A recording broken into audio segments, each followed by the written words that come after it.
खरं तर हेच नितेश राणे काही वर्षापूर्वी जेव्हा विरोधी पक्षात होते तेव्हा या वाळू माफियांच्या बाजूने होते आणि निवडणुकीमध्ये सुद्धा त्यांना वाळू माफियांना च्या पाठीशी राहून हे मतदान त्यांचं मतदान घेतलं, त्यांची यंत्रणा घेतली आणि आता मात्र ते आपण यापासून बाजूला आहोत, सरकारमध्ये आहोत, त्यामुळे आपली प्रतिमा स्वच्छ झाली पाहिजे यासाठी ही भूमिका मांडतायत.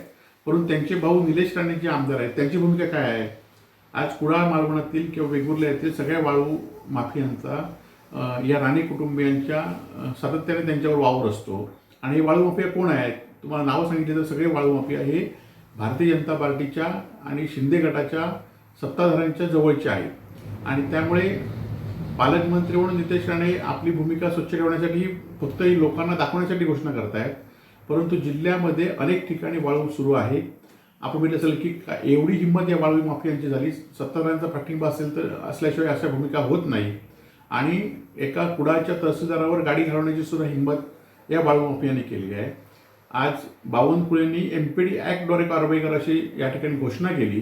परंतु या जिल्ह्यामध्ये आपण बघतोय की फक्त वाळू माफियांवर वाळूच्या दिखाऊ कारवाई होत असते. कुठला तरी रॅम्प तोडला जातो, कोणावर तरी नोटीस दिली जाते, परंतु एकही या जिल्ह्यामध्ये MPD ॲक्टद्वारे कारवाई झाली नाही.